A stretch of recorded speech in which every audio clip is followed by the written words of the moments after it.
All right, thank you, gentlemen, for joining today. We're going to be joined by our special guest, John Dyer, my counterpart here from representing the Puro Exit 7, Marbach area. And then we're going to be joined by our birthday boy here. Belated happy birthday to one Matt Lerma. I told you happy birthday yesterday on Facebook. Thank Hope you. you had a good one. Hope you enjoyed it. It was a good time. Yeah. Good time. It looks like you had a lot of happy birthdays there, man. Popular man. What can I say? What can I say? And John, I got to wear my cowboy blue today in honor of the Me too. Philadelphia Cowboys. Love them or hate them, I'm still here. And then Matty here, Mateo, he's a Seahawks fan. But don't ask me any Seahawks related questions. Yeah. He was adopted by Seahawks Nation there. Was it?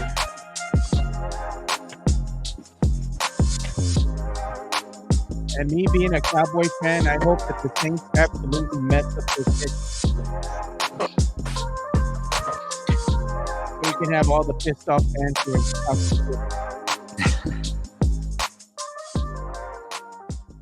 Maybe they go and get Shador.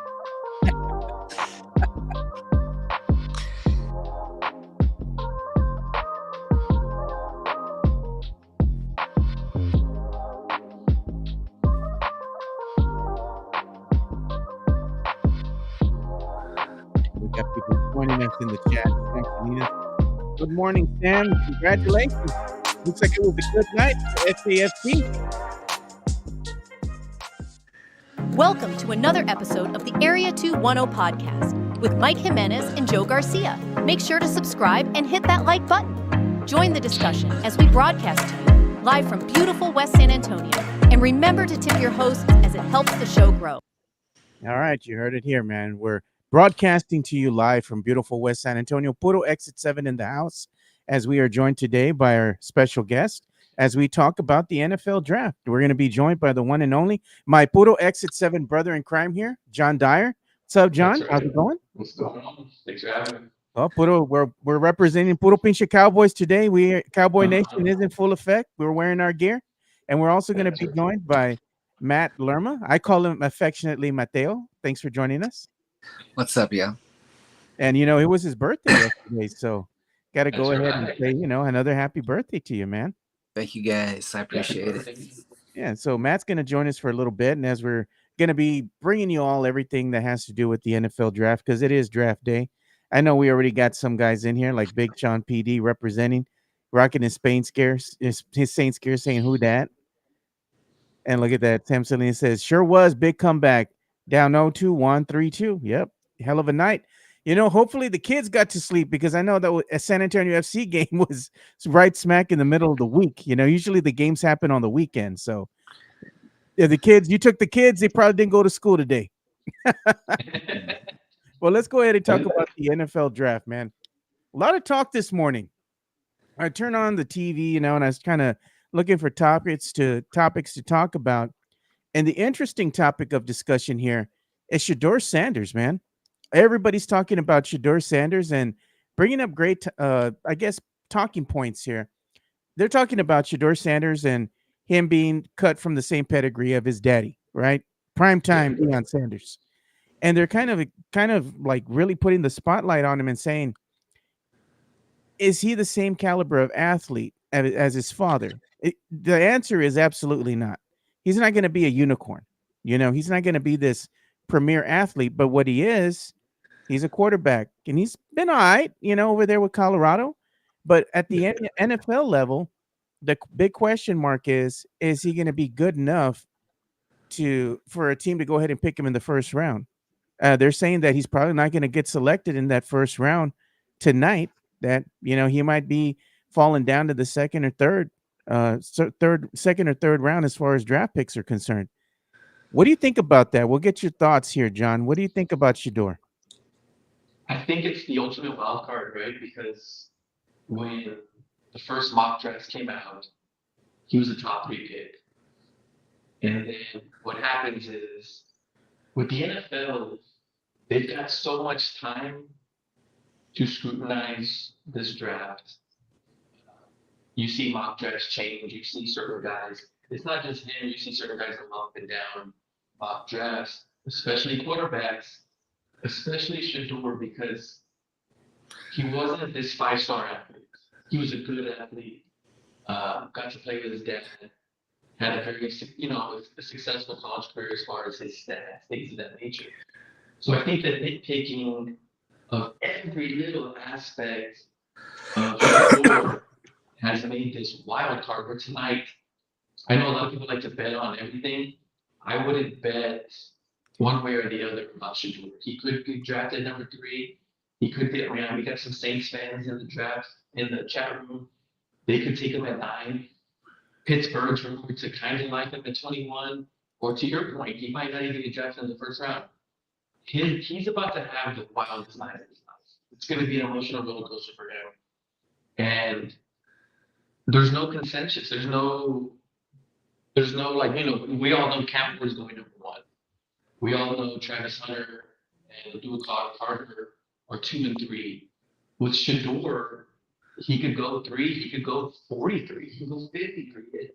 It's crazy, and it's what makes the NFL draft probably the most fun. One, because we saw Shador play for 3 years, right? So he's a household name. A lot of these guys are household names, but there's so much scrutiny on all these guys, right? Ashton Jeanty, when the mock drafts first started, I thought, hey, Ashton Jeanty might go to the Cowboys. Now he's going to be a top 5 pick. So the way NFL GMs overthink, maybe not overthink, just their due diligence, it's crazy. And Shador's about to be on this crazy roller coaster tonight. Him and his dad. Yeah. What about you, Matt? I mean, I know that you're not really big into the NFL talk. That's not your kind of thing, but any thoughts you have on Shador Sanders? I just think wherever he goes, he's going to do a good job. I think that we've seen a lot over the last 3 years that shows he's a hard worker.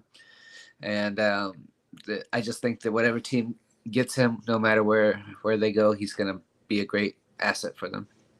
Yeah. So I agree with Sam. Before we go up, Sam's right. But here's the thing with the Cowboys. They can't mess this draft up because they have so many needs, right? Yeah. It's a funny way of saying it, but as long as they pick best player available through the first 3 rounds, they're going to get somebody to fill the needs. It's not where you want to be at this point, but it's also where you want to be because you're not going to reach. Last year, they needed a left tackle desperately, and I think they reached for Tyler Guyton and 10 subs. This year, if they took an offensive line in first round, none of us would be mad at that. If they took a wide receiver, none of us would be mad at it. Defensive tackle, nobody would be mad. Corner, they have so many needs that Jerry would have to be crazy he just can't mess this up. Yeah. And to Sam's point, I do think they should trade back and acquire another pick. Got you there, man. But Cowboys have a lot of needs. There's no doubt in the draft. Cowboys are going to pick at number 12 here. And, the consensus here with Cowboy fan is you would think that they would go ahead and do something to help CD Lamb. They need help as far as their wide receiver talent. Yeah. It can't just be CD out there by himself. Cowboys are a one-dimensional team. They don't really have a run game to speak of. That's not what they're known for. So they're going to pass the ball probably like 90% of the time. If they're going to be a pass-first offense, you need some help on your offensive side of things. You should go ahead and draft a wide receiver. But knowing how the Cowboys operate, would it be out of the realm of possibility if they go out there and they do something to go ahead and shore up the line or shore up the secondary? I think, like I just said, they have to follow their board. Yeah. When it's pick 12, if the best player on their board is an offensive lineman, grab it. Help your line. If the best player is a cornerback, grab it. If or you follow mock drafts, I'm sorry, a defensive tackle. Yeah. Yeah. If you follow mock drafts, if you believe in those a lot, it looks like wide receiver will be the best value, right? Like a Ted from Arizona or Matthew Golden from Texas. But something's gonna happen that's weird, right? Yeah. Maybe an offensive tackle that they love falls to them, or a defensive tackle falls. What's gonna be funny is there's a defensive tackle. I think his name's Mason Graham. He's looked at as a top 5, top 10 prospect. Sorry. It's okay. And I saw Peter Schrager from ESPN. His mock draft has Mason Graham falling to Dallas. Now, on paper, that would be intriguing, right? The defensive tackle. But Cowboy fans probably want to avoid Michigan players because of guys like Ozzie Smith and Taco Charlton. I think that'd be the one pick that, even though it looks like it's good value, Cowboy fans might have a problem with, only because of the school he's from. Yeah, but look at Sam Salinas brings out a good topic of discussion here as well. They have O-line needs. Can't have a good passing or running game without O-line to make it Oh, possible. I agree. And that's I agree. true. I'll be ecstatic if Kelvin Banks or Will Campbell fall to the 12 and they take him. I would not be upset if they took an offensive line with that 12 pick. Dak needs time to throw the ball. You know, he Yeah. can't be ready for his life. So you do need some help there on the line for Dak. Give him some time, because right now, Dak, he's a pocket quarterback. He has to stay in the pocket, not very Yeah. mobile, you know, especially after I he broke agree. his ankle. So you have to have I that. agree. And it looks like the people in the chat kind of agree too, where fix the trenches. Yeah. Jesse says those offensive weapons are the sexy pick, but again, if you draft an offensive lineman, he's not going to sell jerseys, right? No one's going to go buy a Kelvin Banks jersey. Yeah. But it's going to keep your guys like that upright and CD upright. So Yeah, again, take best player available. Yeah. And I'd be very happy if the best player available was an offensive line. Yeah. What are your thoughts, Matt? You know, you're not a Cowboy fan by any stretch of the imagination, but Cowboy fan always wants, you know, something sexy out there. So they're going to want another wide receiver, somebody to go out there and put up points on the board. But at the end of the day, the people in the chat have a point. You do need to shore up your defense, your line. And what are your thoughts? Man, you know, I think that they really do need to get like a sexy pick or whatever, but you know, they need to have some good headlines, just because the Dallas Cowboys have just been, you know, in the gutter year after year, and I just think that they need a new ray of sunshine and some hope. But I think they also need to address the line issues. Maybe if it's not with the first pick, whatever other picks they got coming up, they need to address some line issues for sure. Yeah. And that's true too. To Matt's point, it doesn't have to be with the 12th pick. Yeah. The Cowboys have put themselves in a position where the first 3 picks of this draft are probably going to start. Right? They've got so many needs on their roster that the first 3 rounds, whoever they are, they're probably going to start. If you draft an offensive lineman in the first 3 rounds, he's probably going to start. If you draft a receiver, running back, defensive tackle. So to Matt's point, you're not going to fill all your needs tonight. You only get 1 pick tonight.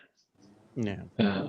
Remember, tomorrow, rounds 2 and 3 are more opportunities to get positions of need. But the Cowboys, in the NFL and the NBA, I think you always draft best player available. And we can get to that in a minute with the NBA, but you know, we're not talking NFL draft. The I was gonna Cowboys ask need to you a just question take here. the best on the board. Yeah, I was going to ask you all a question here.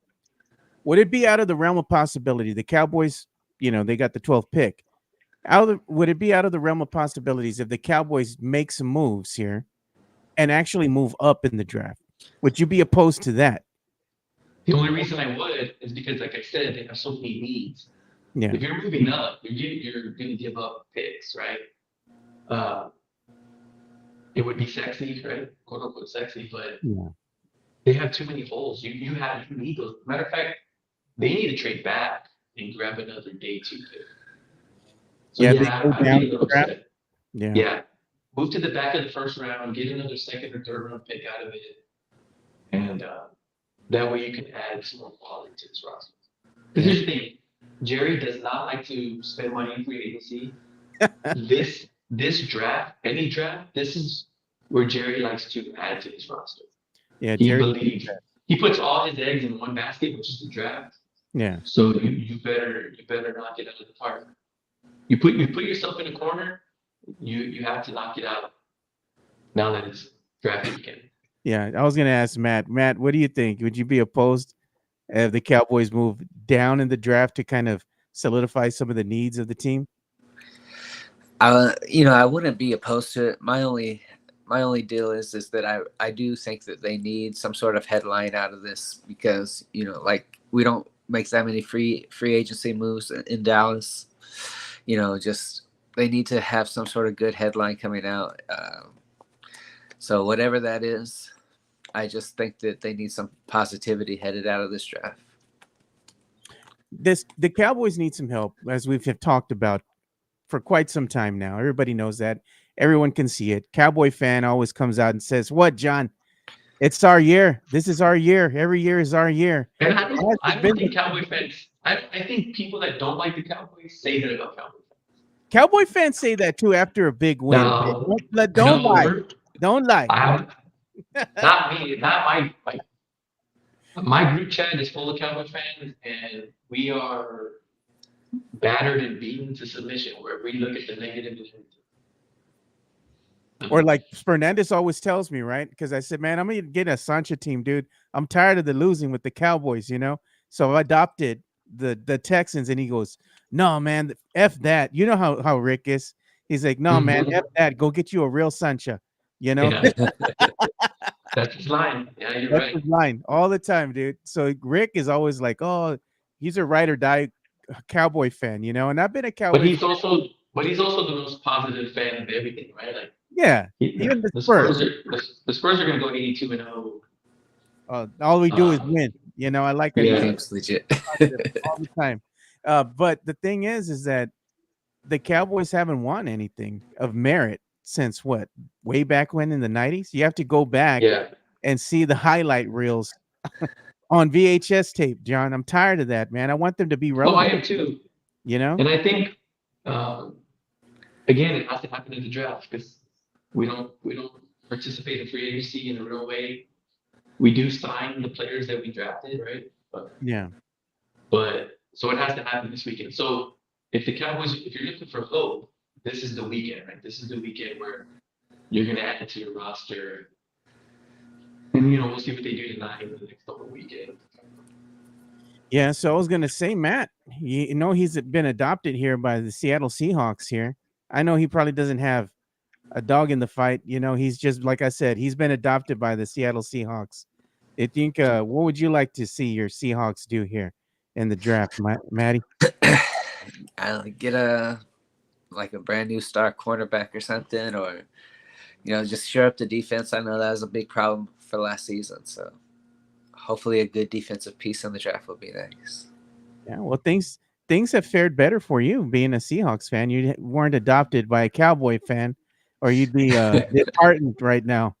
All the heartbreak season in and out every year, man. And I think that's the thing that even most of the diehards, and I'd say the T-shirt fans the most, they get into it a lot, man, over social media, because the diehards are like, we're ride or die here, whether the team is winning or losing. And then the T-shirt fans just want to be part of the team when the team is winning. You can't have them both. You got to be here for the dark times and for the good times as well. So I can see the fight ensue here. Hopefully the Cowboys will have a better season than last season. I don't have much hope that will happen, given the state of the coaching position there. I think the Cowboys are going to be a team that's going to be at the bottom of their division once again. And that's because you look at other teams here, you see that the Philadelphia Eagles have lost some of their key players, but they're still a good team. Washington Redskins seem to be getting better. You have those two teams there in the NFC East. I don't see how the Cowboys are going to fare much better. What are your thoughts there, John? I don't like the Commanders roster. I think they kind of overachieved last year. You think so with the QB? I think he's good, but they need a running back. They need a number 2 receiver. They had a really bad defense last year. I don't think people realize that. I could see them. I wouldn't put them above. I wouldn't put them like above Dallas yet. I'd like to see a healthy Dak. I think the Cowboys can catch the Commanders. Is what I'm saying. Not Yeah. the Eagles. The Eagles have the best roster in football. Uh, they somehow are able to keep everybody and go get big free agents, but I wouldn't put Washington above Dallas just yet. Yeah, and Sam Salinas is saying 30 years, Joe. We're officially in 30-year territory. 30 freaking years. That's a long time, dude. I'm gonna be honest with you, John. That's probably why I'm getting Oh tired yeah. of losing, man, and the disappointment. Oh yeah. I agree. But I mean, this weekend's about how they did get good. Yeah. Yeah, I agree with you. I'm going to be watching the NFL draft. I know everybody else is going to be watching the NFL draft. It's what's on everybody's mind right now. It gets started tonight at 7 p.m. our time, 8 p.m. Eastern time. So I know I'll keep an eye on here. We'll probably have some reaction tomorrow as well as far as what the Cowboys did at the number 12 pick. It's either going to be something that's going to get us excited or more disappointment to Cowboy Nation here. But one of the things I wanted to talk about real quick, because I know Maddie's going to have to leave us here soon, is there was word here in the world of the NBA here. Jeff Garcia was sharing some video of one Victor Wembanyama out and about over in Costa Rica. Looks like he's making friends with the locals there, getting on the soccer field, playing a little bit of soccer, signing autographs, having a good time. I'm like, Wemby, no mames, bro. Why are you signing autographs to the kids over in Costa Rica, dude? And over here, he ain't signing nobody's autograph. He gives away a jersey and it gets auctioned off, but he doesn't. That's why. That's That's why. wild, dude. Like, come on, Wemby. Look at him. He's having fun and good for him. He deserves to go and have some fun. It looks like he's mobile. He's able to join in the activities there. I know he's got that deep vein thrombosis, so I'd say right now he's probably healed from that. I think he might be playing with the French team sometime in the summer. That's always the possibility there as well. But it's good to see Wemby out and about having some fun out there on enjoying his vacation in Costa Rica. What do you think, Matt? Why doesn't Wemby sign autographs for the kids here, man? I don't know, man. I think that here he just is always with his security, and there he's just relaxed.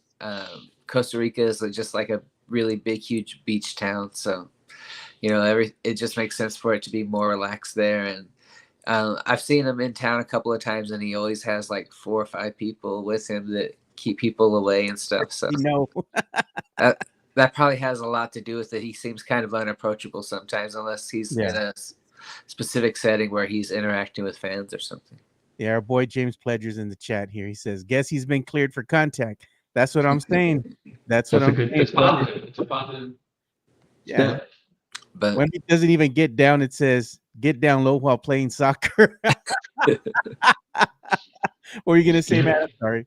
Oh, I am just looking forward to seeing if he plays for France, because I just want to see what he looks like out in the court. We haven't seen him in a while. So. And is it so?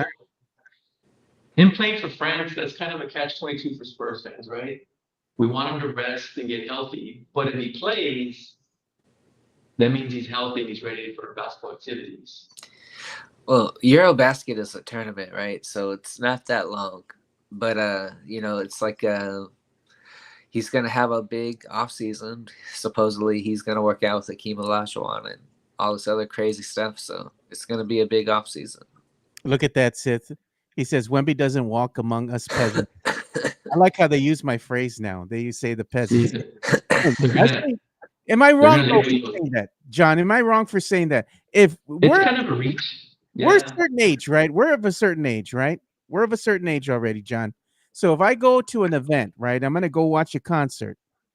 Why would I want to be outside waiting around, sitting out there for 2 hours, baking in the sun, where I can afford it now, right? Because I'm already of a certain age. I've been working hard. I want to go and buy VIP tickets so I can go in and get in there early, go and chill out in the lounge, the private lounge, and have some drinks at the private bar, use the nice bathrooms. I make it known I don't want to be sitting with the peasants no more, bro. I don't see anything wrong with that. I don't see nothing wrong. I'd say, you know what? If you're gonna say I it, think the chest out. wording is peasants. The wording is What does different. Mike say? You can't afford the I ticket. gotta get you make going, more money. gentlemen. Thank you for having me. All right, I see you, All Matty. right, Thanks, Matt. bro. Good one. I think it's the wording. You don't have to. Peasants is a strong word. You know what I mean? Yeah, Just say you want to be comfortable in your age.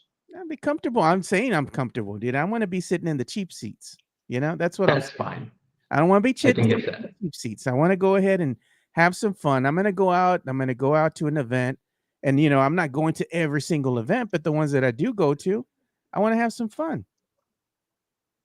Well, Look at that's that. fine. I think it's calling. Sam said it's for Peasants. common folk, Joe. It's more politically correct. I don't give a damn about being politically correct. I say what I said with my chest out. I ain't taking it back, you know. All right.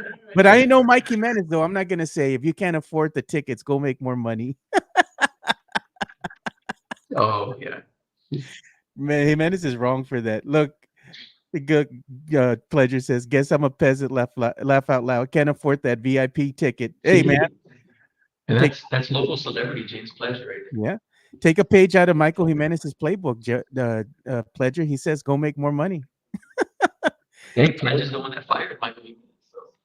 There you go. Hey, he gave him his walking papers, gave him his shine box. Told him, "Get out of here, brother." You Look give at him the that. pink slip. Joe said, You like, might need to. yeah, Joe. Elias says Joe needs to hire John as his PR person. Laugh out loud. No more peasant. Between you and Skip, that would be a full-time job. And then Jeff's on the opposite side, egging it on. So. Oh, Jeff, man, don't even get me started with Jeff Garcia. Jeff Garcia, don't let him fool you all, man. Jeff says some stuff behind the scenes that I can't say, but he's not getting off scot free either. He's not squeaky clean as you all think he is. But that's okay because Jeff's my boy. I love Jeff Garcia to death, but we could be a little bougie at times. I ain't gonna lie. Jeff included in that statement as well. I know he's listening. He's probably gonna say come. He's gonna tell them to come for me or something. I already know Jeff. I ain't trying to throw my boy under the bus. Got nothing but love for Jeff. We'll gang up and throw Jimenez under the bus. He ain't even here today.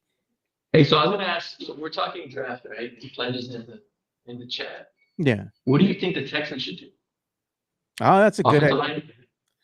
That's a good question. Hey, you're still here in the chat, Pledge. What do you think the Texans should do here on draft day? That's interesting. Because you have the Texans going in the opposite trajectory of where the Cowboys stand right now. Texans, they're looking like a solid team, like always, like they've been coming back on here.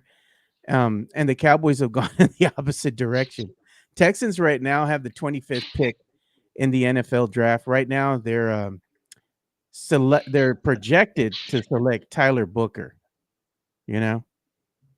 That's what they say right now in the latest NFL mock draft that I'm seeing. Yeah, and I'm also seeing Booker all the way to 12 down. So. Let's see. I'll show it to you all That's true. We need. There it is. The interesting thing about the Texans, though, is they had offensive line issues, even though they still traded their left tackle, Tunzel.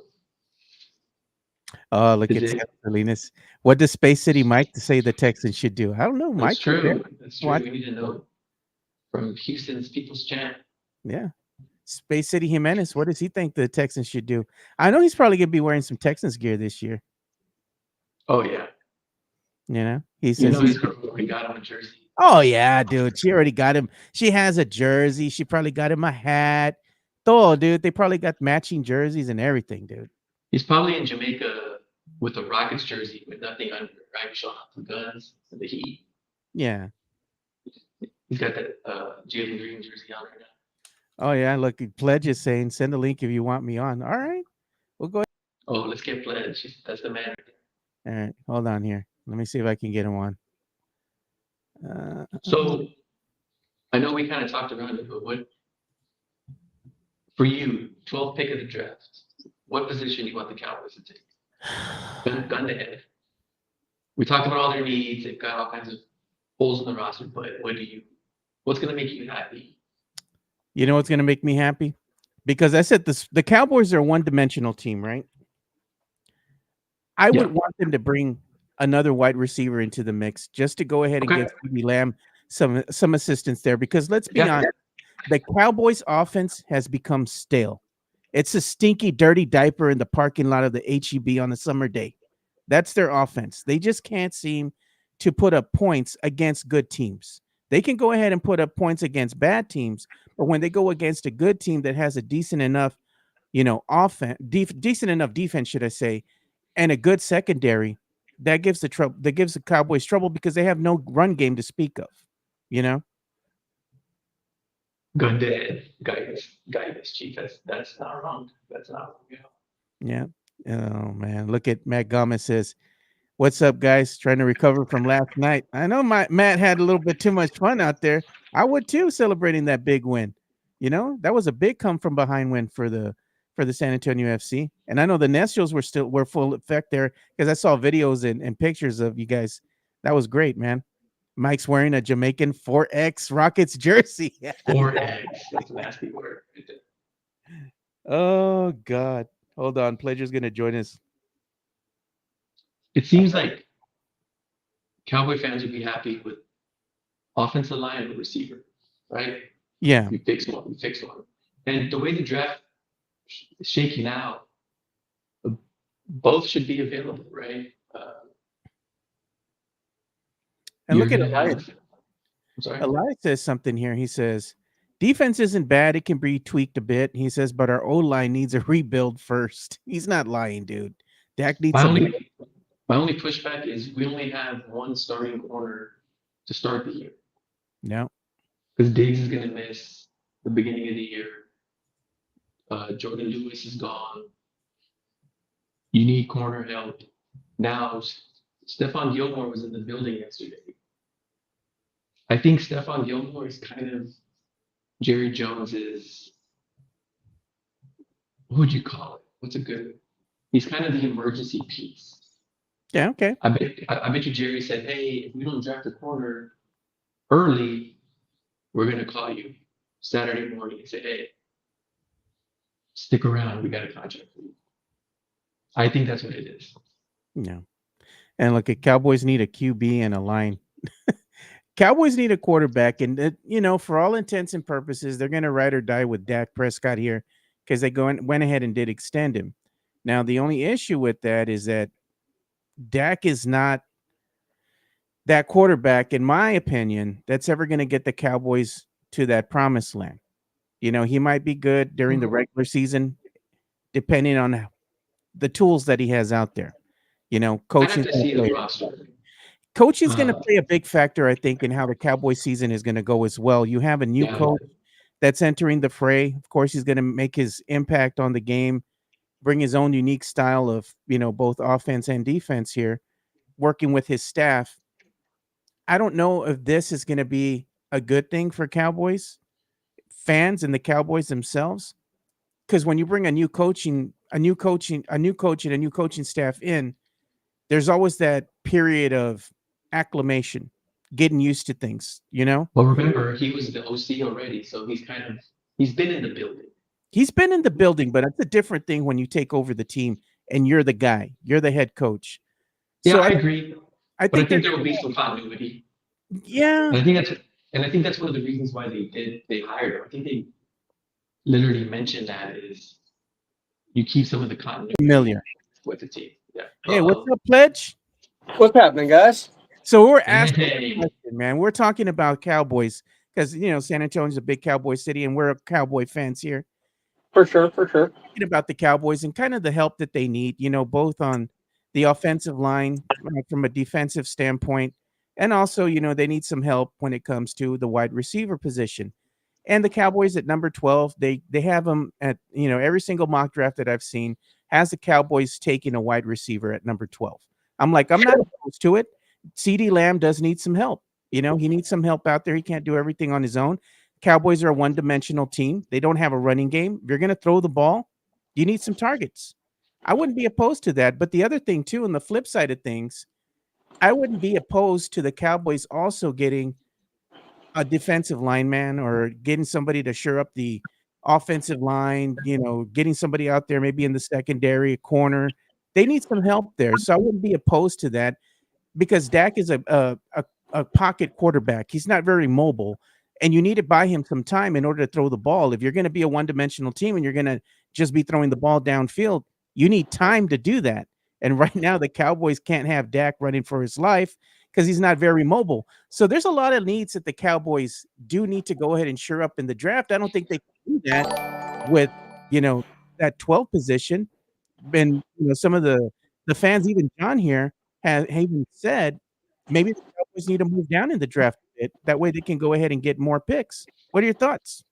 I mean, all options should be on the table for the Cowboys outside of probably moving up unless there's somebody they absolutely feel that they need. But I don't think they're a player away. So trading up for, say, Travis Hunter doesn't make a lot of sense to me.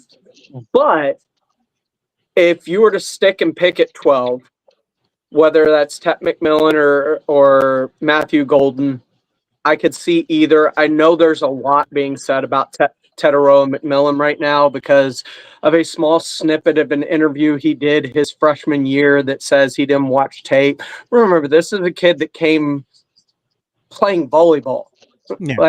Yeah. He probably, as a freshman new to the game, didn't enjoy watching tape. As his love for the game grows, I mean, are you the same person you were 2-3 years ago? No. I mean, things change. People change. So taking an out-of-context video clip from 2-3 years ago is very detrimental. You find out that's what all this pre-draft stuff's about. That's what these 30 visits are about. That's what meeting at the combine is really about, more so than the measurements and the drills. It's about getting them in a room and talking to them, finding out their love, finding out their passion, finding out who they are as a person. Like, these are important aspects when drafting players outside of the physical.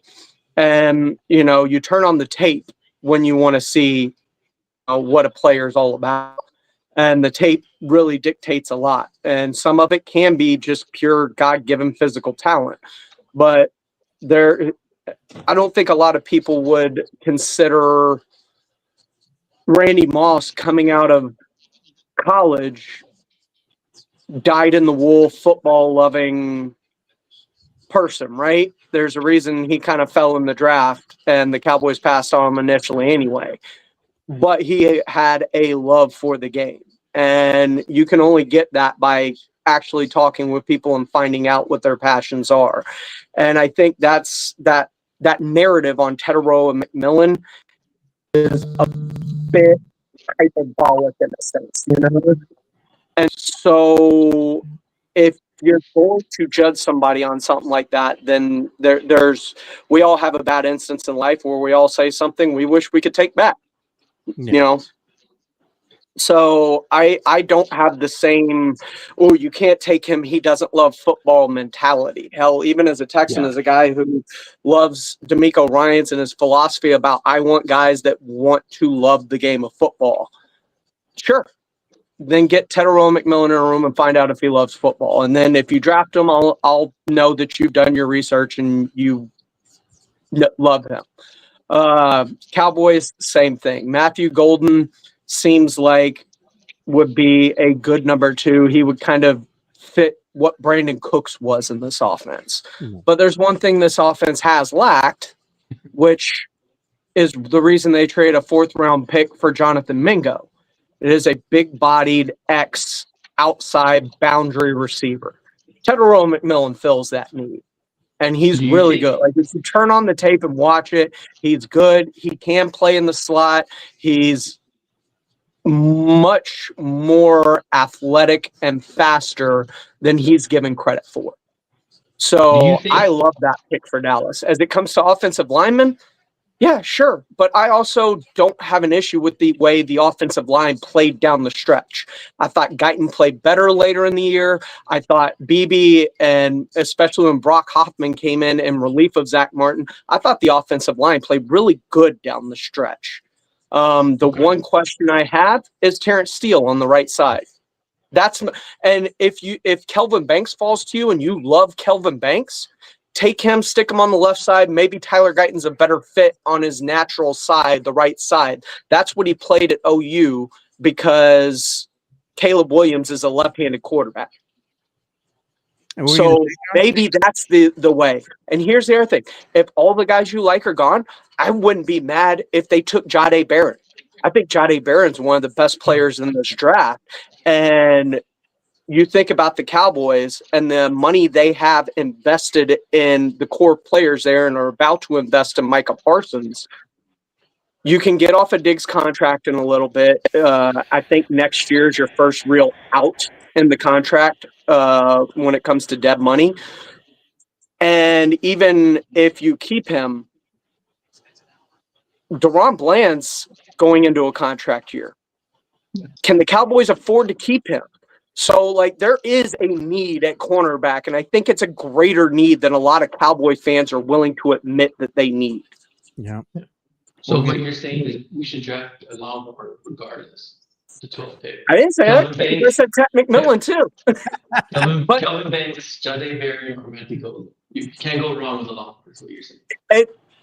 They're good picks. And there's a reason that Texas played as well as they did this year. And those three have a lot to do with it. Now, Kelvin Banks had a down season this year, but he was also playing through a foot injury for a lot of the season. And he was still dominant. So a fully healthy Kelvin Banks could look more like the person he was last year when he dominated Will Anderson that game against Alabama, Yeah. So let me ask you a question. Let's say Banks or Campbell fall to the Cowboys. How much would you love an offensive line of Banks or Campbell on the left side, Guyton, BB, Hoffman, Tyler Smith. Tyler Smith? If you moved over Guyton to the right. I know you said you liked the way they played down the stretch, but how much more would you like? How good could that line be? That would be a great line. It would be a strength. And if you listen to Jerry Jones' pre-draft press conferences, he said, don't rule out us taking an offensive lineman because we've invested heavily there. Like, we've done really well with highly drafted offensive lines. I mean, you look at Frederick and Tyron Smith and Tyler Smith and Zach Martin, like they invested heavily on that line. And that was one of the best offensive lines in football for a long time. So you need 3 first-round picks. So I wouldn't be upset if they did it. It was actually 4. You look at Zach Martin, Travis Frederick, Tyler Smith, and Tyron Smith. That's 4 first-round offensive linemen they had on that line at one point. So I'm not mad at it. I wouldn't be upset if they invested again in the offensive line because Brian Schottenheimer, and if you've listened to the Cowboys throughout this offseason, they love Brian Schottenheimer. They want to play for Brian Schottenheimer, both sides of the ball, offense and defense. And it's a very refreshing sound coming from the guys inside that locker room and their love of Brian Schottenheimer. And I know it was a very unpopular pick, but, as a guy who breaks down a lot of the sound, I've always loved breaking down Schottenheimer sound because he shoots it straight for the most part. He tells you things even without telling you things. Unlike Mike McCarthy, and he is who he's always been. He says he wants to run the damn ball. He's never wanted to run the damn ball. Yeah. His entire existence as a head coach has never been about running the football. So I've always had an issue with Mike McCarthy because he's I don't know if he just doesn't do what he says or if he's actively lying. Like, he may want to, but that's not who he is. It's not who he's dialed in as. And that's fine. Like, be who you are, but, like, don't lie to me. Like, you don't care about running the football. Throwing it 50 times a game tells me you don't care about running the football. I got to get to this super chat that we have here. This is from Tex-Mex Frank, and he's welcoming you to the show, Pledger. Every time you're on the show, you know what we got to do.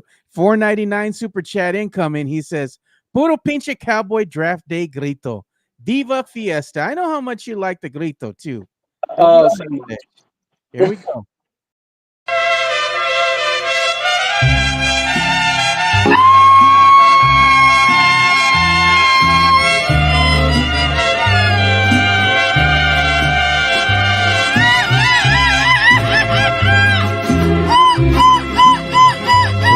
presumir, a mis amigos les conté que en el amor.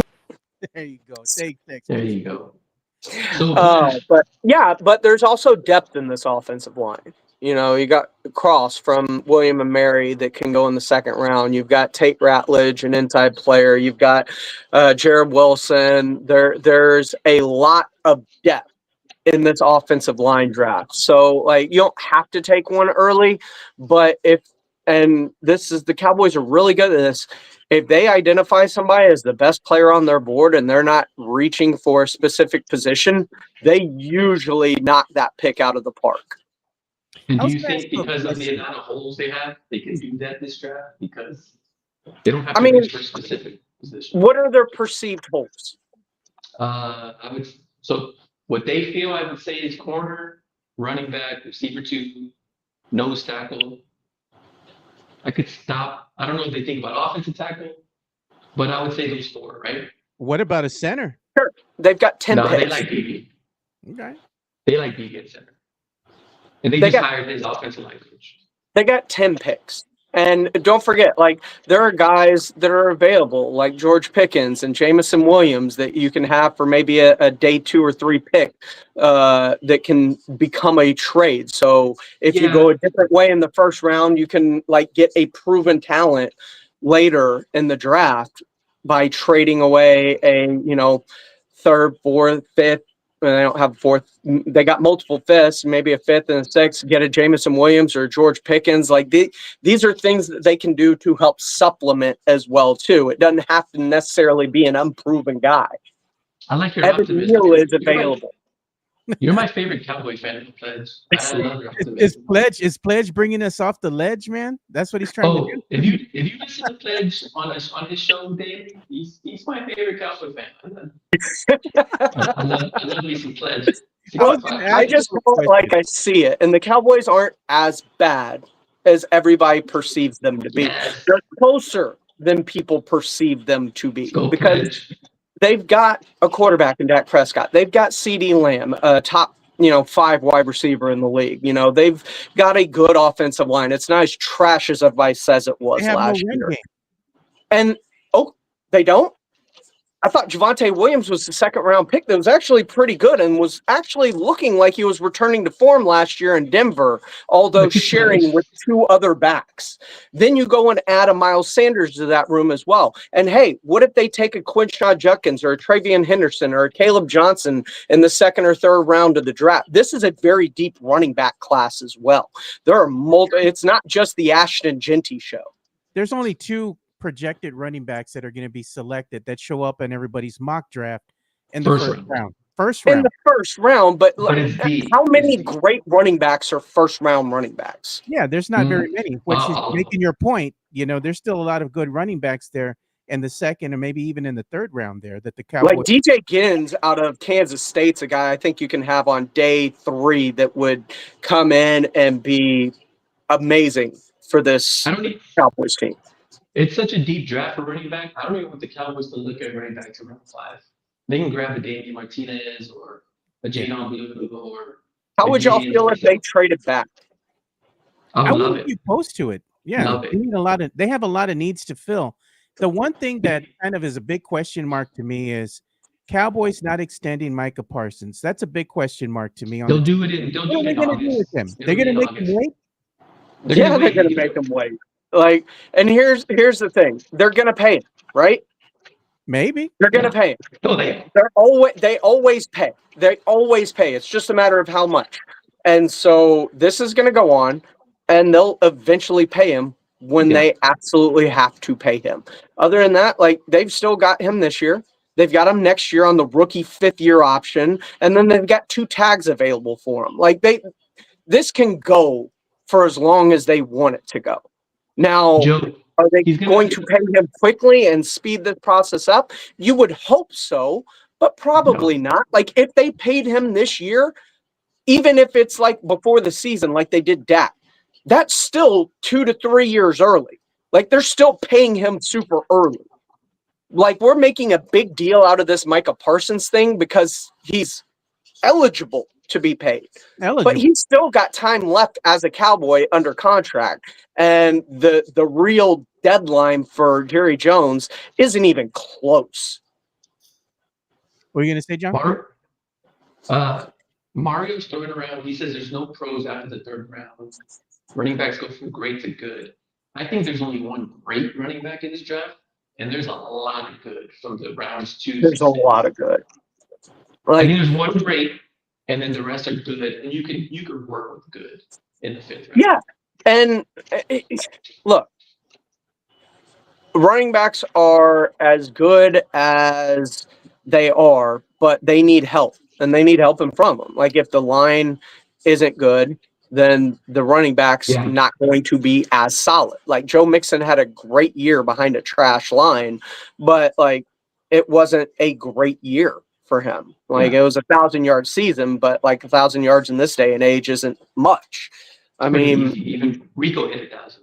Yeah. Exactly. So it's yards per carry, what you're looking for. And a great running back's going to find the holes and make things happen, and he'll turn 4 yards into 12, right? Like the great running backs are just going to find the holes and press them and make themselves and that line better. But the line in front is the big thing. And I think part of that is, along with Brian Schottenheimer and his philosophy, and I do believe Brian Schottenheimer wants to run the ball, unlike Mike McCarthy, which is going to be a huge philosophical change to this offense. You're going to get closer to, I think, what we saw with Dak and Zeke in his early years, in his first couple of years as a quarterback for the Dallas Cowboys, to where it's a run game. You're having him pass it maybe 25 to 30 times a game because that's just what the NFL is now. But you are going to get a heavy dose of the run and play action off of it. And along with Brian Schottenheimer, you bring in the offensive line coach as the offensive coordinator from Arizona in Clayton Adams. And on top of that, you bring in the offensive coordinator from a run-heavy team in Kansas State to be the offensive line coach for the Dallas Cowboys. Like, they're heavily invested in the offensive line. So if they go offensive line, I wouldn't be mad about it because it perceives that they see an issue that needs to be fixed. If they don't, then they fully believe in the players that they have inside that room. And it's hard to argue with them with the way that line started to play down the stretch of the season. We have a listener here that has a question for you, Pledge. Our good friend here, Elias, says, Pledge, if Micah goes down this season, do you start and plan for a future without him? He's been injury prone. He's had one injury. One. Last year, he missed, 4 games with a high ankle sprain, which is like the bare minimum you can miss when you have a severely, highly sprained ankle. And then he came back and played through it for the rest of the year. Like, Micah Parsons isn't injury prone. Has he been gassed at the end of the seasons? Sure. Like, has his production dipped as you get into December and January because of the double and triple teams taking their effect on him? Absolutely. But I mean, he doesn't miss a lot of games. He's been extremely healthy throughout his career as the Dallas Cowboy. I don't see injury problems with it. Now, Dak Prescott, you can argue injury issues at least since he broke his ankle. Since he broke his ankle, there have been lingering issues with him every year. And if you remember, even the year he was healthy, he missed a game with a calf injury, and he was playing some of his best football before that calf injury, and he didn't look the same after he came back from that injury, which tells me that injury lingered on him through the season. And they still paid him right after that injury. Yeah, they did. Ended him. Because you have to. Because you have to. So, Elias, I know you're trying to push Mike out the door for some reason, but unless he'd have to have like a scandal, he'd have to kill someone for them not to pay. I was going to ask you, Pledge, since you're a big Texans fan here, one of the biggest Texans fans that I know, diehard Texans fan. Texans are going to be picking at number 25. Maybe. And some of the mock they're trading with us. That's a distinct possibility. They could. I agree. Nick Caserio leads the NFL since he became the head, general manager of the Houston Texans with 13 draft day trade ups.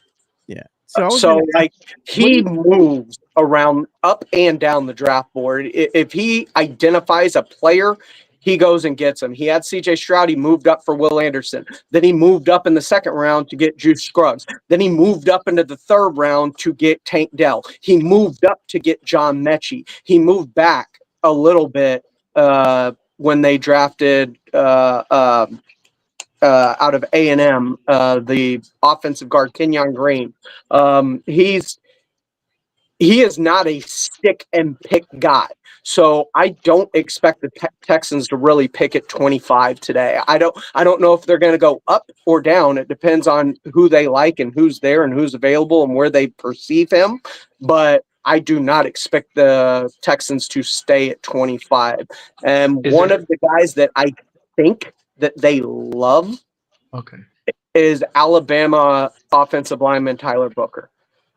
Okay. There is a history there with D'Amico Ryans being an Alabama guy. There is a history with Will Anderson, so they have intel from inside the building on who Tyler Booker is as a person and a player and his love of football. And I'll tell you this, the Texans defense has been consistently better every single year since D'Amico got there. And there's a thing that they preach inside the building. It is called a swarm mentality. Swarm is a special work ethic and relentless mindset. Swarm. That's D'Amico's analogy. And that defense embodies that for the most part, like whether it's Mario Edwards or Sheldon Rankins or Will Anderson. That's one of the reasons they traded up for Will Anderson, was that mindset that he had. They wanted that to be a pillar of what they built kind of their whole mentality on. Laramie Tunsil did not embody that mindset. Laramie Tunsil is a me guy. I'm going to do my job. I'm going to get paid. I'm going to look good doing it. You know, if there's a stunt coming, I'm going to take care of my business. Like, you better take your business. Problem with an offensive line is it's got to be five guys working as one, not one guy just being the best he can possibly be at his own position, right? That's what makes a great offensive line, not necessarily five of the best offensive linemen in all of the NFL. It is just five guys working in conjunction with one another. And that was obviously not the case last year. And it's one of the reasons I think they moved off, because you would hear things like toxic offensive line room and different things about inside, especially on offense. Yeah. You see the swarm mentality on their defense. You don't so much see it on the offense outside of maybe a Nico Collins, maybe CJ Stroud. Joe Mixon kind of has a swarmy mindset, it feels like. But other than that, that's why they completely revamped the offensive line this offseason. That's why they went out and got Cam Johnson. That's why they went out and got Trent Brown. That's why they went out and got Laken Tomlinson, who, you know, played in San Francisco with D'Amico. Like, they have completely just kind of hit a reset internally on that offensive line. And I think because of the reason that with Tyler Booker especially, Will Anderson Jr.'s talked about his mindset and the type of player that he is. And he didn't test well at the combine, but that doesn't matter. Neither did Kamari Laster. And I would argue he was the best corner in rookie corner in football last year. Him and Derek Stingler were the best corner duo in the NFL last year. Like, they were just straight up ballers. So the combine and test scores doesn't really matter to the Texans. It's about turning on the tape and what do you see. And Tyler Booker played in the SEC against some of the best competition and was dominant and just gets after it. And one of his answers at the combine, it identifies as a swarm trait and reinforces everything that they believe. And he said, when asked why he loves football, he says, I love playing football because it is legal assault on the field. I play football and love football because I love to take other people's love of football away from them. That is a swarm mindset if I've ever heard one. And so you think about the mindset, changing the culture in the offense, changing the culture in the offensive line room, and him being a captain and a leader of that Alabama team. That ticks a lot of the boxes that I feel they're looking for when trying to completely flip this offensive line into the new mold and mentality that they want it to be, that mirrors what they are on defense. I wanted to get your So thoughts on something here, Pledge, because one of the things is I've seen what the Texans have done in the playoffs, right? Even going into the wild card and all that this season. Mm-hmm. They didn't do too bad. You know, they No. kind of they went ahead and they moved on. They hit a wall when it came to the Chiefs, but the Chiefs are, you know, one of the better teams in the NFL. I mean, they got a little bit humbled there, but they showed what it takes. The Chiefs showed the Texans what it takes to win at that level. You know, so losing is a great teacher. I think the Texans are going to come back hungry and probably perform even better if they get to the playoffs again this coming season. How far do you think they can go? It's dependent on how quickly this offensive line and offense takes off. Remember, much like the Cowboys now under Brian Schottenheimer and probably having a whole new mentality and what sounds like culture within their building, this Texans offense is going to have a whole new mentality and culture. They're going from Bobby Slowick and that kind of Kyle Shanahan style of offense, and they hired Nick Caley. Nick Caley was the tight ends coach for the Los Angeles Rams. He worked under Sean McVay for a number of years. And before that, he was in New England. And he was in New England while Caserio was there. And he was there while Tom Brady was there. And he was there with Bill Belichick. And so he's got a couple of different, so I don't know exactly what he's going to do offensively. It's probably going to be a combination of what he learned from McVay. And when you listen to him talk and you listen to McVay talk, they sound very similar. So I think there's going to be a mindset that's going to be very physical. I think it's going to start with that offensive line, and I think it's going to be very dependent. Like Bobby Slowick, and one of the reasons they lost to the Chiefs last year in that playoff game is just abysmal play calling by Bobby Slowick. And I mean, you're taking their best edge rusher in George Karlaftis, and on 3 separate occasions, you have him singled up against Dalton Schultz. Yeah. Trying to pass protect, which led to immediate failure each and every time they tried to do it. Like these, and in critical situations, and one of them on a 4th down with the game on the line. Like there is bad play calling. There was a reason they moved on from Bobby Slowick. Can the offense get things right up front? That's going to determine how good they can be, because they traded for Christian Kirk, so they've got another receiver. They still need one more outside of Nico Collins, I believe. Yeah. But, you know, they've got Joe Mixon. They've got Nico Collins. They've got Christian Kirk. You know, as a pass catcher, Dalton Schultz is a good player. I'm not asking him to block very much. I'm just not. It's a recipe for failure. So it's going to come down to situational play calling, how they scheme things, and what the mentality of this offense is going forward, and how that offensive line that is going to be completely revamped this year gels and comes together early in the season. That's going to dictate how far they can go, because we saw CJ Stroud in his rookie year with time and some protection was incredible. Yeah, it was. Hey, John, I got a question for you here, man, because I know you're going to have a hard out here at 11:15, but yeah, we have a couple minutes here.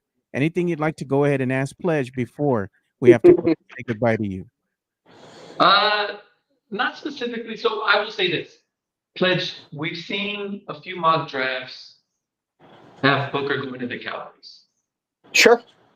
That would be a fantastic pick too. I have no issues with that being a pick for the Cowboys if they went with Tyler Booker. Like, that would be. Would that scare the Texans enough to trade? If that's who they're targeting? Like, to your point, they'll target someone, they'll go get someone. And you also said how much they like Booker. Not scared, but do you think that would entice to maybe pick up the phone and call Jerry? Because Jerry says he doesn't call anybody, they got to call him. I'll tell you this. Let's say you and I are the general managers, right?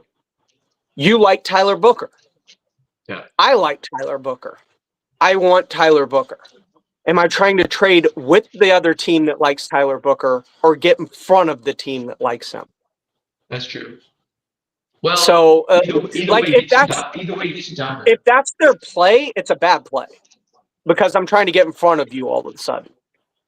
But if you get me behind you anyway, you push me back even if you call me, right? Because but if you like Tyler Booker, and you know I like Tyler Booker, you're not trading with me. But I guess the thing is, Jerry probably the Cowboys probably like a few people. Yeah, I think there's a big cluster of people that they like, which is good for them to trade down. The realistic trade down place for me for the Cowboys, if I'm Dallas, would be Indianapolis. Indianapolis, you could fall back 2 to 3 spots, 14, 15. I forget exactly where they're picking. If Tyler Warren is still on the board, I think Indianapolis really wants Tyler Warren. I think they want either him or Colston Loveland. And if one of those 2 tight ends goes early, they may be inclined to move up to get the other. Or if Warren's still on the board, they may be inclined to move up in front of like Miami or the other teams in front of them to make sure that they snag him. That would be a realistic move down a couple of spots. There's, 3 to 5 players that I really like that I believe are still going to be there if I trade down just a couple of spots. A lot like the Cowboys did with the Eagles with Micah Parsons.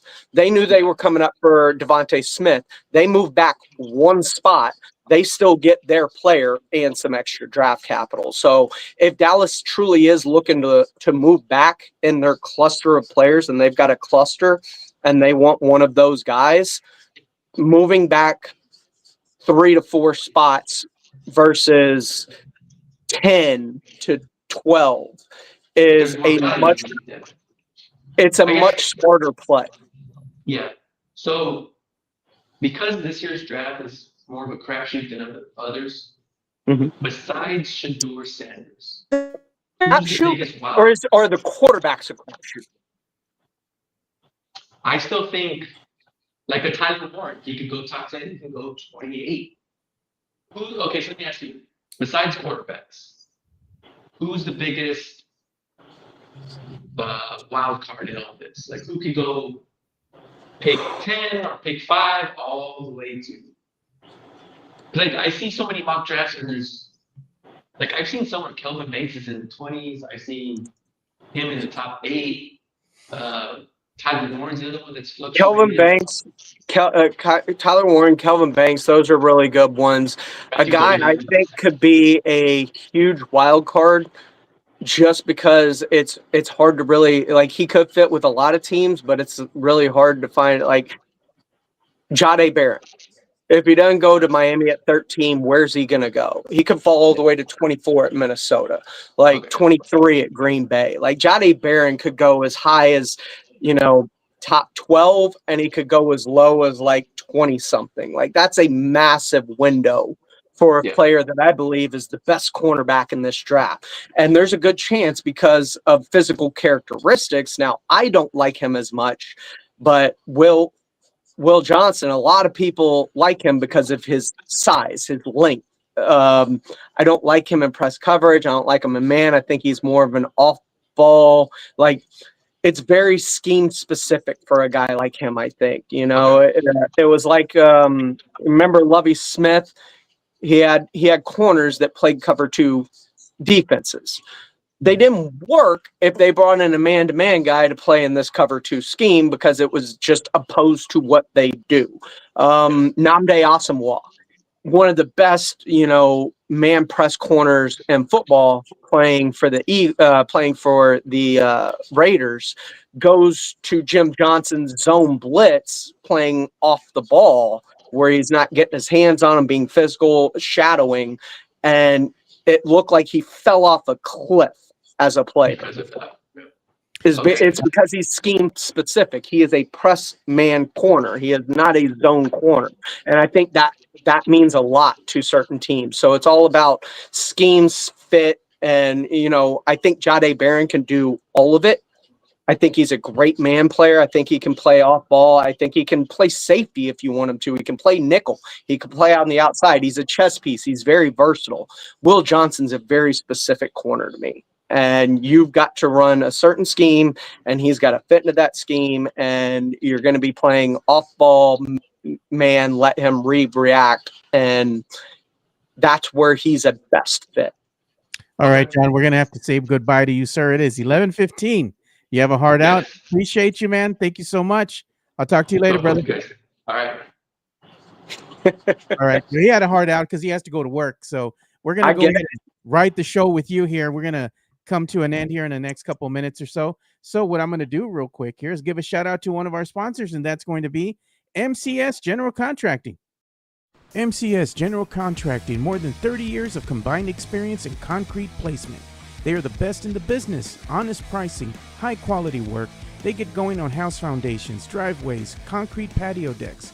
If you want to extend the deck, extend the driveway. If you're a business and you need to put together a slab, a parking lot, or other concrete placement services or sidewalks, reach out to MCS General Contracting at 210-774-9155.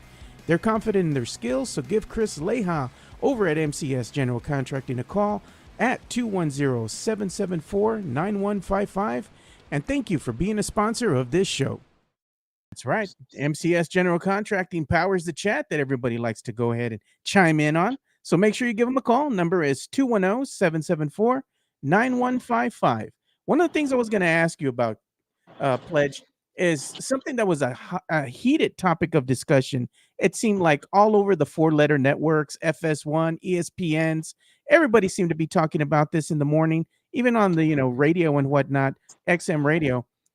And it was the topic of Shedeur Sanders. They were saying that Shedeur, regardless of who his daddy is, he's good from that pedigree, but the problem with Shedeur, he's not the same caliber athlete as one Deion Sanders. Shedeur's not this athletic unicorn. He is a quarterback, and they were like, he is a decent quarterback, but when it comes to how good is he overall, is he warranted of somebody picking him in the first round, or is he going to more than likely be overlooked Thursday night and be taken maybe in that second or third round? What do you think? Remember, the draft is all about subterfuge this time of year. It's about spreading misinformation to try and get players to fall to you. So, look, I'm very high on Shedeur Sanders. Yeah, he's not a great athlete. You know who else wasn't a great athlete? Tom Brady, Peyton Manning. It's okay. You don't have to be a great athlete to play quarterback. And I understand we're going more towards these Lamar Jackson type players, but the best quarterbacks still win from the pocket with their mind. And Shedeur Sanders, despite an abysmal offensive line and protection, looked great at Colorado.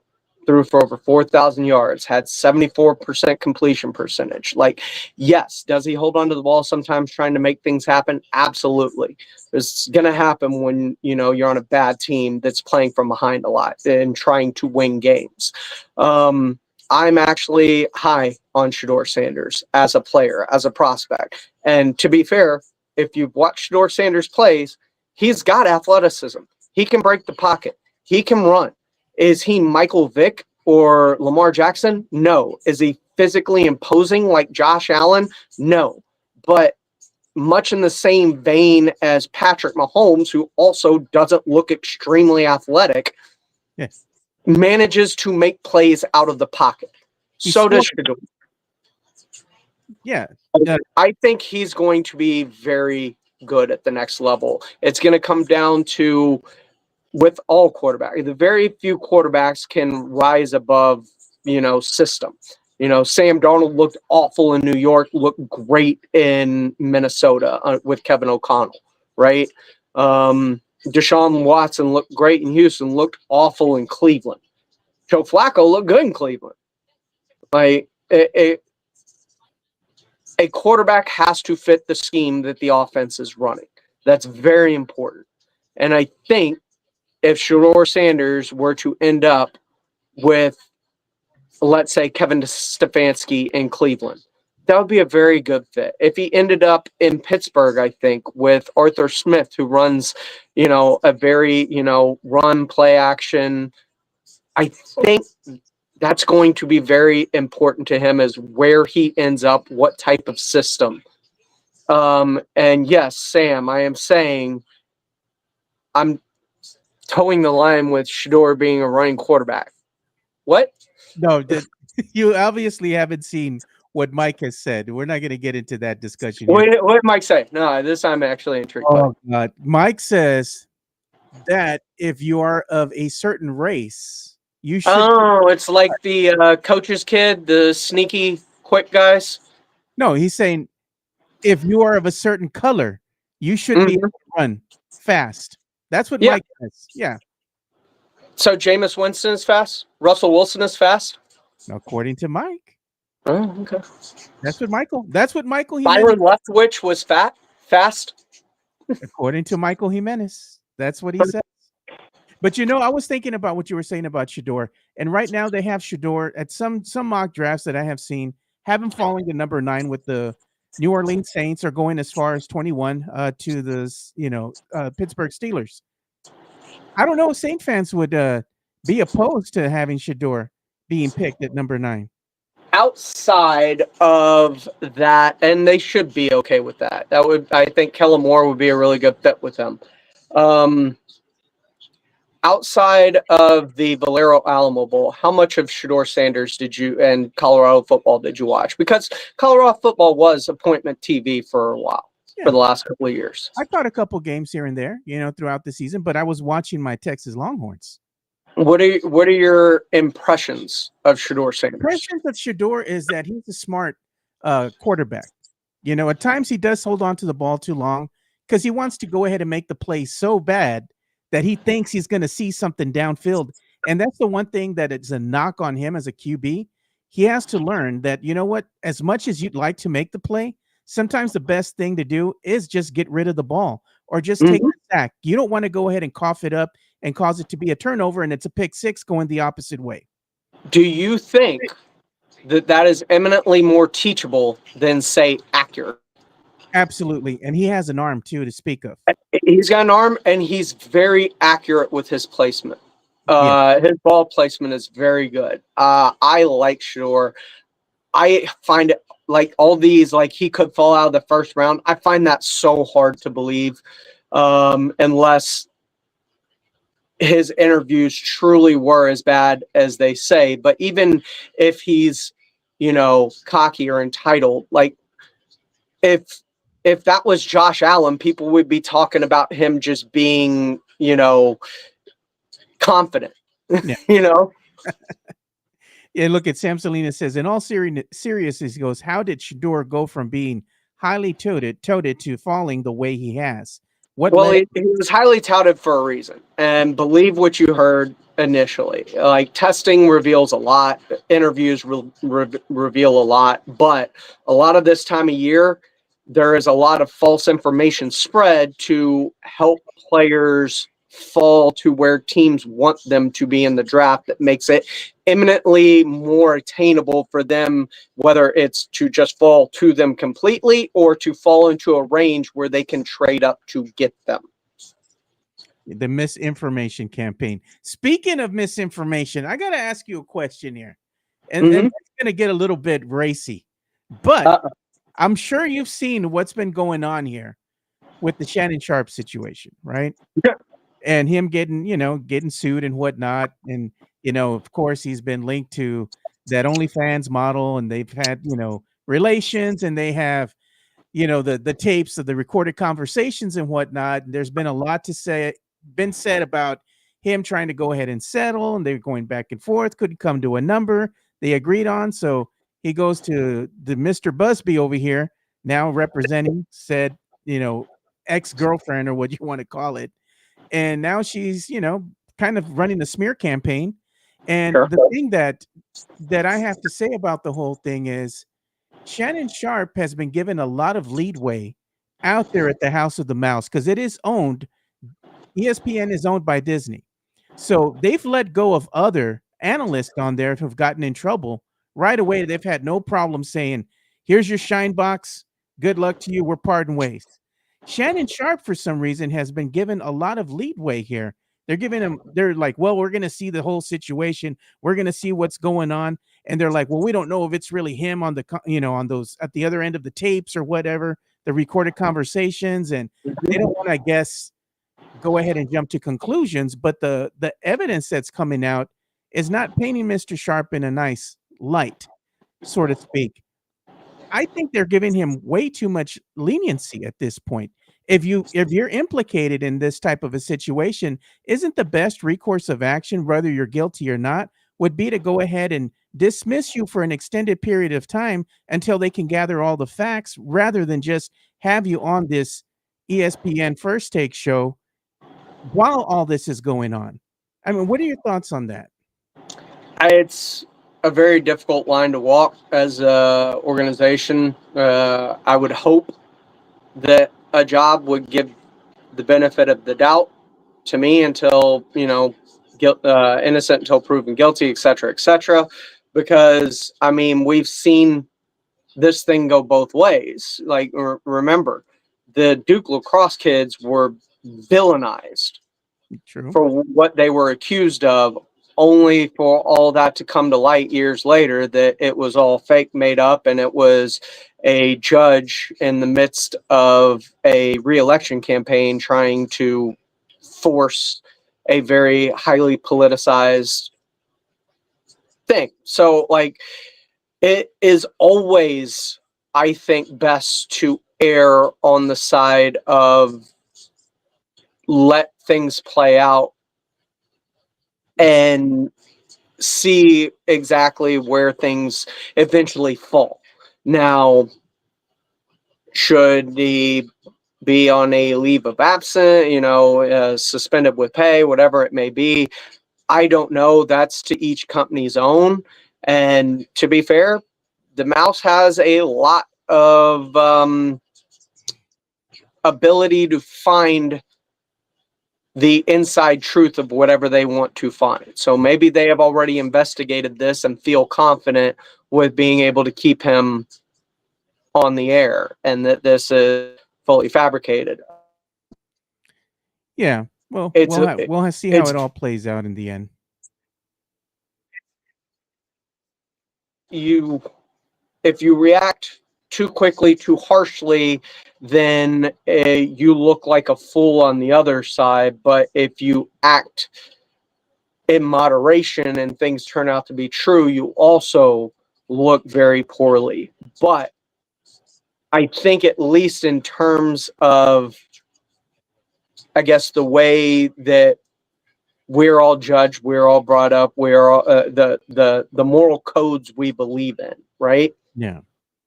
Innocent until proven guilty.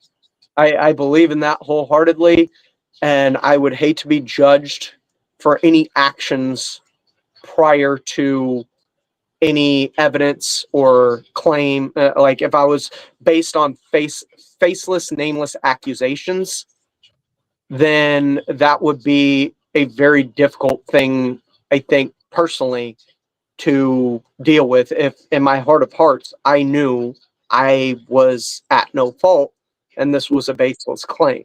Now, it's very hard to know, because as the company, you don't know if the person being accused is, being honest with you or not either. True enough. So it is a very, very tight rope to walk for businesses, for corporations, I think. But in the interest of due process and fairness, I do believe it is much more conducive to act after facts than it is just based on pure speculation. Gotcha. Okay, that's a good way to put things. And now I was going to ask you another question here, because I don't know if, as we start bringing the show to an end here, if you've watched the NBA playoffs, but we've had some decent games, some decent series here. A lot of teams were tied up at 1-1. You had some of these other series that are, you have the team in the lead by 2-0. We do have some games happening tonight. You have the Knicks and the Pistons that'll be kicking off. You have OKC and the Grizzlies, and you also have which is arguably one of the best series that I've seen so far right now in the playoffs, and that's going to be the Nuggets and the Clippers. That one keeps going back and forth, back and forth. As long as you have a healthy Kawhi, I think the Clippers might go ahead and move on. But we also have another game that happened last night, which is the Houston Rockets versus the Golden State Warriors. And I got to say, I watched this one, and this one made me smile. It was a harken back to the old school style of basketball where both teams were very physical for the full 48 minutes, so much so that it made the officiating hard, because how are you going to call such a game when every play down court is turning into some type of an altercation? But I liked it. I was here for it. And Houston's toughness propelled them to the win over the Golden State Warriors. So given all that, I mean, what have you enjoyed about the NBA playoffs so far? Like, what series are you really watching? I like the Detroit Pistons New York Knicks series. I really want to see the Pistons. I think the Knicks are a bit overrated this year. The addition of Karl Anthony Towns, it's a bit of a subtraction, I think, on their part. But I love what Detroit's built and built through the draft. The Jaden Ivey injury early in the year was gruesome, and it's fun to think about how good this Pistons team can potentially be if he comes back healthy. But Cade Cunningham, in my opinion, the comeback player of the year, or not the comeback, but the most improved player, whatever it is. I think he is finally kind of coming into his own, and I really like what that Pistons team has built. That Denver series is fun. I think Denver takes it. I mean, it's just they're tied. It's now coming, and while Kawhi has played great, look, man, it's Jokic, man. He's the best player on the planet. But It's Kawhi close. is a difference maker, though. Is he? He's a difference maker when he's on the court and when he's healthy. That's sure, the problem but with so is Jokic. Jokic is, I got to say, but Kawhi, I think, is the difference maker for the Clippers. But also, that same thing can be said for Jokic when he's with the Nuggets. He changes the complexion of that team and how good they are, because Jokic does so many things that are great there on the court, and that's why he's the MVP. He has great court vision. For being as big as he is, he can pass the hell out of the ball, and more than not, he's going to find the right guy to get the ball to, and it's going to be an easy bucket. He's going to make the right decision. Jokic can also, because he's gifted, take the team and put it on his back and propel them to victory. He's shown that he can do that because he's an MVP for a reason. So I think he's a big difference maker. But I also think that a healthy Kawhi can go ahead and propel this Clippers past the Nuggets if they can get hot and sustain it. But the thing with Kawhi, he doesn't always stay healthy. At some point, they're going to wind up load managing him, or he's going to come up with an injury. And if he's not playing, he's a detriment to his team because he's not on the court. And that could be the difference for the Clippers and the Nuggets going ahead and besting the Clippers and moving on. Well, this is why they've load managed them. Like this is for this moment, the NBA playoffs. Like, got it all out your system during the regular season. It's time to lock in. So it's about to see if it paid dividends or not. As far as the Rockets, man, this is the culture Ime Udoka brought. This is what he wanted this team to be. This team has bought in fully to it, and Jalen Green was that dude last night. And the end of that first half where they're just, the Rockets are up 17, and it looks like the Warriors want to go on this run as they start just draining these threes, and the Rockets match every single. It was like 5-6 straight made threes, Great both ends of the court to keep that lead up. And I mean, I think the first game, it was a little bit of playoff shock for a young team. I think they kind of locked in, and of course the Jimmy Butler injury helped substantially for them too as well. But this series be an incredible series for the first round, I think. The one I'm a little bit befuddled by, but I kind of want to see it, like, now that it's changing home floors. That Pacers Bucks thing. I thought Milwaukee would steal one last night. It'd be 1-1. I've kind of leaned Milwaukee, but man, the Pacers have been good in these first two games at home. So I'd be very shocked to kind of see what happens now that the series is shifting now with the Bucks down 0-2, and if there's a sense of urgency from Giannis and that Bucks team. That's the thing with Giannis here.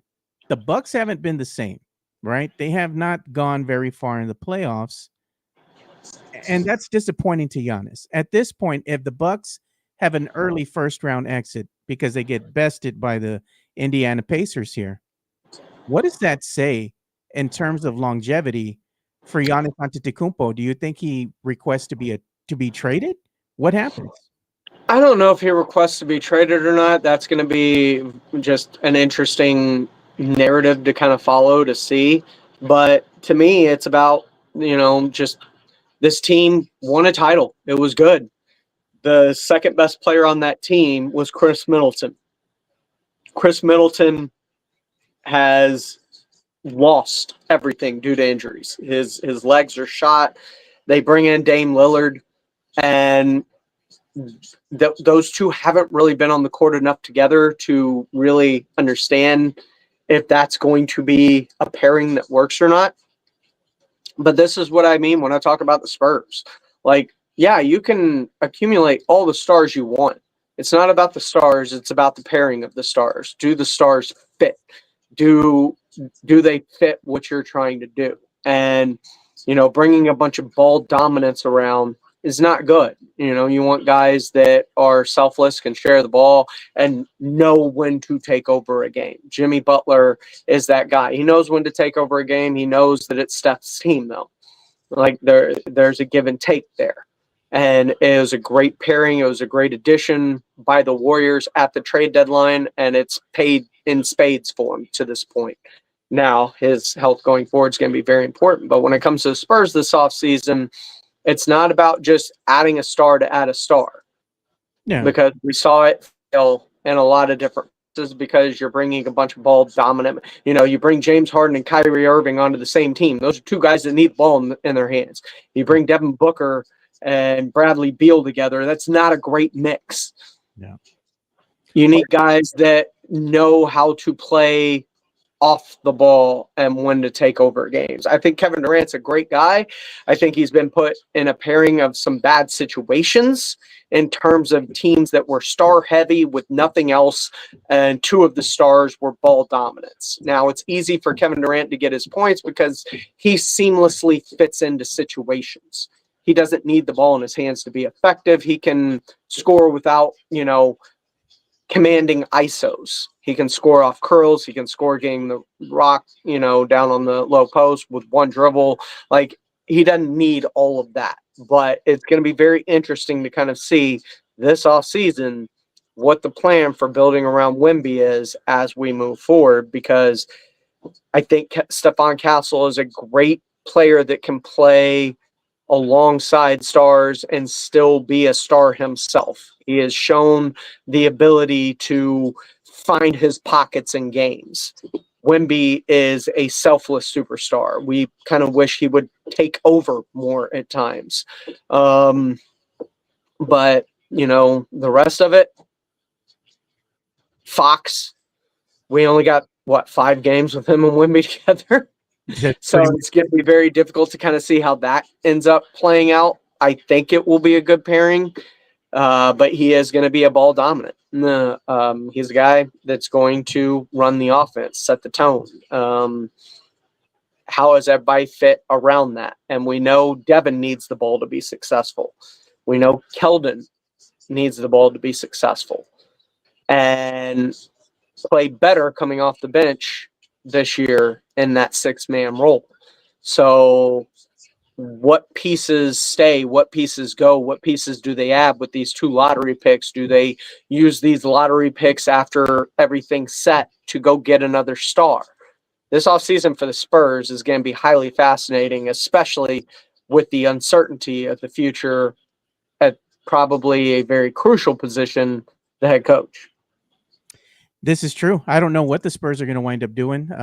At some point, they're going to have to make an announcement saying if they go ahead, in fact, move on from, Coach Pop, and are they going to go with Mitch Johnson? Are they going to go ahead and entertain, going out and looking for a new head coach? There are some head coaches out there that have some big names that are available, and you have to at least go ahead and talk with them at some point. You got to go ahead and give them an interview and see what happens. And the other thing is, like you said, the Spurs don't necessarily have to go after said superstars. They don't have to go after NBA superstars to fill the roster. One thing that I'd like to see the Spurs do in the offseason is get specialists, three-point shooting specialists, or get some veterans that can go ahead and score the bucket if they're wide open. They can go ahead and knock down a good jumper. They can go ahead and knock down a corner three. Maybe get somebody that can go out there and guard the wing, get a 3-and-D kind of player. Maybe help solidify some of these positions, not so much through the draft, but maybe in free agency if you have some pieces out there that you think will fit well with the team. It doesn't always have to be superstars, and that's what I've been preaching. You just need guys that can play their role and play it well. And that's all I want to see on this team. You need a floor spacer and you need a big. Yeah. You need someone like a Steven Adams. You need, a guy that can just go down and do the dirty work. They need that. They haven't had that, and that's why they kind of looked better once they added a Bismack Biyombo. They actually had a true, legitimate big man, finally, in the NBA. So I think having that garbage guy down low is going to be very important. The same way, Fabricio Oberto or Roscoe Nesterovic or, name random center Will play next to Tim Duncan, Will Purdue. Doesn't matter. Like they all played a vital role for the San Antonio Spurs, and they don't have that right now. They don't have a true, legitimate big man. They need that. And like you said, they need floor spacers. I think Josh Kneppel, if their pick falls where it's supposed to probably fall, Josh Kneppel from Duke is a guy that I would very, very, very highly entertain taking. Yeah, he can put the ball in the basket. How do you not like him? I also like Asa Newell, 6'9", 19 years old. I think he has a lot of upside. But again, being so young, being inexperienced, that's a gamble in itself as well. So at the end of the day, the Spurs are going to have to go ahead and make a decision. And these are tough decisions because now Brian Wright is going to be on the clock. I mean, I give him a lot of flack because in the past, going and getting the number one pick, that's a no-brainer. Who are you going to pick at number one? Okay, next season, you go ahead and get the number 4 pick. Castle falls there. You're going to get the best available player. It just happened to be Castle. Of course, you're going to do that. Now that the Spurs might not have that number 1 pick, and they're going to have 2 first-round picks here in this draft, I want to hold Brian Wright's feet to the fire to see what do they actually do. Are they going to go ahead and draft best available player because that's the smart thing to do? Or do you go ahead and try to move up in the draft? Or do you go ahead and keep one of your picks, the number 8 slot or whatever that they have, and then with that other pick, do you go ahead and trade that away and move further down in the draft? I mean, what are you going to do? There's a lot of moving parts, a lot of things they can do. Yeah, I mean, that's going to be the first thing that you got to know is where are you picking? And that's all going to be decided here in a few weeks with the NBA draft lottery.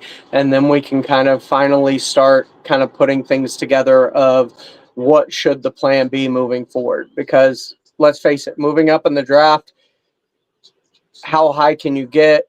The team has to be willing to move back. Like it's, how deep is the draft deep enough to where people are going to want to move back as far as you may be picking? Like you're going to have to include future assets probably, which you have, but like what's the price associated with it? It all comes down to where those picks eventually lie. And once those are finalized, we can probably come to a better understanding of what a path forward may be. I agree. Oh, well, Pledge, we're going to go ahead and call the show. I got to get ready to go to work, and I know you're a busy man yourself, but I do appreciate you donating your time to talk NBA and NFL draft, man. Maybe we can go ahead and get you on tomorrow for a little bit, and we can go ahead and get your thoughts on where the Texans have picked, and also we'll share our thoughts with the Cowboys. Sounds good. All right, brother. I'll see you later. Thank you so much for joining us, and we'll see you boys on Friday. We're out of here. Peace.